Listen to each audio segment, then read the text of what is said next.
Hello and welcome to the Her Helping Habit podcast, a podcast that's going to address issues, questions, queries, all about egg donation, surrogacy and infertility and other things that come under that scope as well. I'm joined here today by Katie, the founder and creator of Her Helping Habit, and by Sarah, our donor coordinator. So without further ado, I think we should just dive straight in. So here we go. Yeah, that's like the biggest question to ask is like, what is your estrogen and how many follicles did you have? I always ask them after the appointment, like, oh, how many follicles did the nurse say? And they're usually like, what is that? And then I'm like, oh, okay, well, at your next appointment, you're going to want to ask how many follicles are on each side. And those are potential eggs, essentially. So if you're growing 5 follicles on your left, well, there's 5 potential eggs on your left. And then 5 on your right, well, now you've got a total of 10 potential eggs.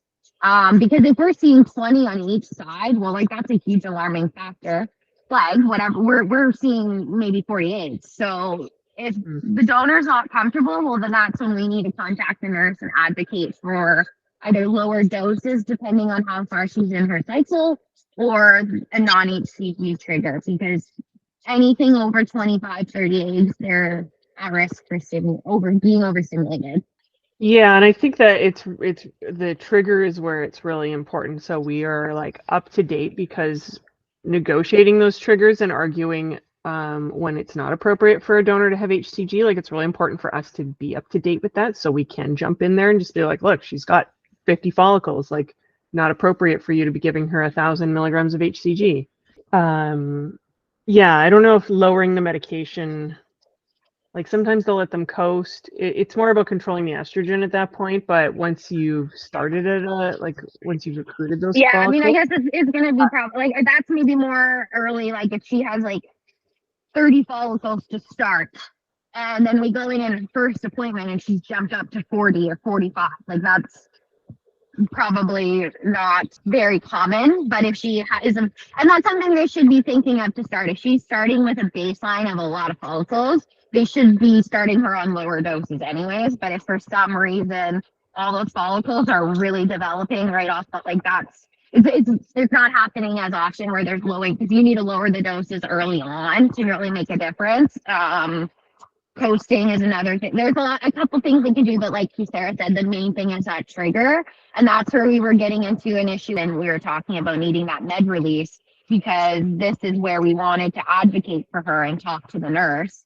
And they had talked to us the entire cycle, no problem, without this consent. But when it came to crunch time, they're like, oh, now we can't talk to you. You can't advocate for her because this isn't on file.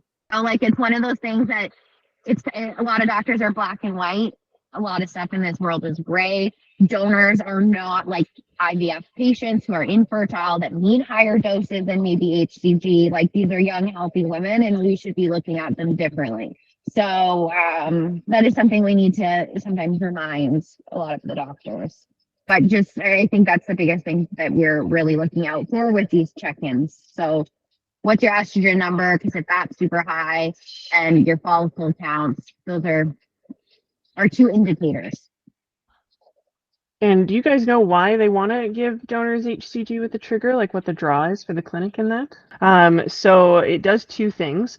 Well, 3 really. So it does improve embryo quality, like there is a good argument and good studies to support that a little bit of HCG will improve embryo quality and development, but that can be a really low amount. Like I've argued down with Dr. to give like 250 instead of 1,000 or 1,500 or 5,000. If you were doing a pure HCG trigger, you would be using 10,000.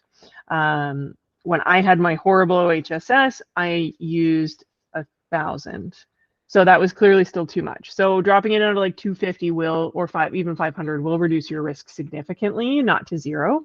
The other reasons they want to use it is that agonist only, like Lupron or the other brands, has about a 1% failure rate. So sometimes in about 1% of cycles, it doesn't have your pituitary gland, doesn't elicit an LH surge. So that would mean that the eggs aren't maturing or cleaving away from the walls, so they're not able to be collected, or you get what's like empty follicle syndrome or whatever. And then the other one is it gives you a wider window. So if your doctor is late for retrieval, it is not a big deal.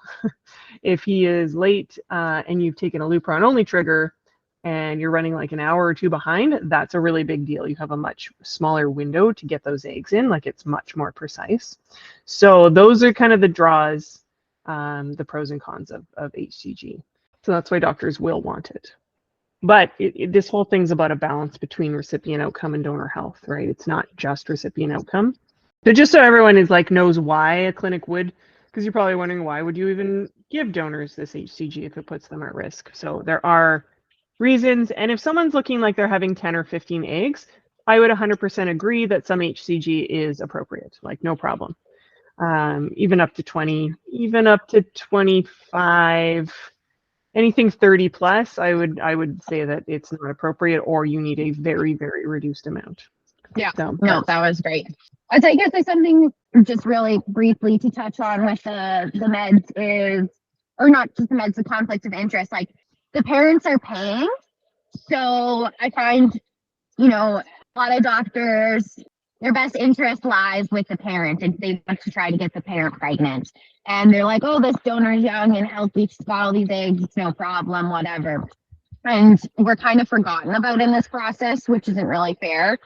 The donor's putting a lot on the line, her body. She's risking a lot really for nothing in Canada where you're not compensated. And even if you are compensated, I don't think that's, it's the only tissue donation where you could potentially be paid.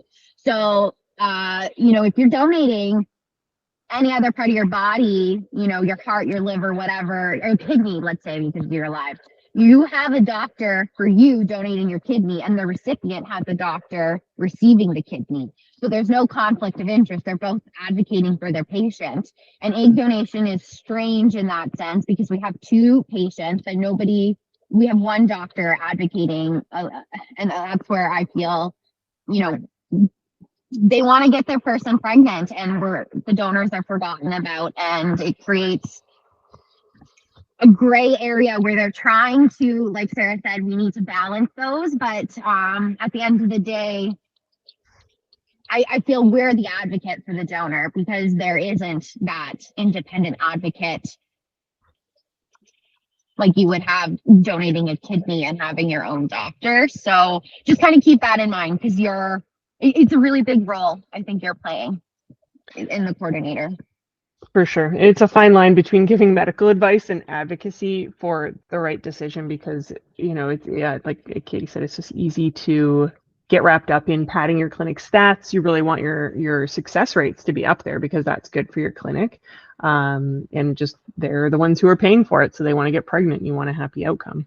And as a donor, like you're really emotionally involved in the process at that point. Like when I was taking that HCG, I knew it was a risk. I didn't know quite how many follicles I had. But I knew that there was some risk, but I wanted it to go well so badly that I was willing to just be like, well, maybe my health, doesn't matter. So when the donor's in that like really emotional, full of hormones, like, and they're not going to have a medical background necessarily about it, like they need someone else to step in and just be a stern voice to the clinic sometimes. And same for the parents. The parents have like this doctor telling them like, oh, you're going to get 30 eggs or however many eggs, or maybe you're not going to get enough eggs. We really need to, give her this HCG. And they're just like, okay, I don't know anything about, you're a doctor. Let's just trust the doctor. And then they maybe think, oh, like my donor is pushing back. Like, what's wrong with her? And she's not a doctor. But, then we're kind of the middleman, and it's, explaining this is for the best interest of your donor and her health. And, she's giving a lot up for you. So, and having that balance, because I don't think that's properly explained to the parents from a doctor's perspective. And then sometimes they're just hearing from the doctor, oh, your donor, she's giving us trouble, like she doesn't want to take this HCG, that happens.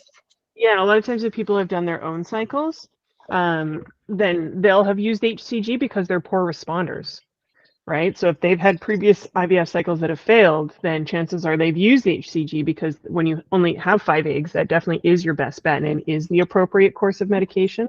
So that may be all they're familiar with. Yeah, because it's a lot of education intertwined with that advocacy. Thank you for listening to our podcast. For more information, go to our website, herhelpinghabit.com or send us an email at eggdonation@herhelpinghabit.com.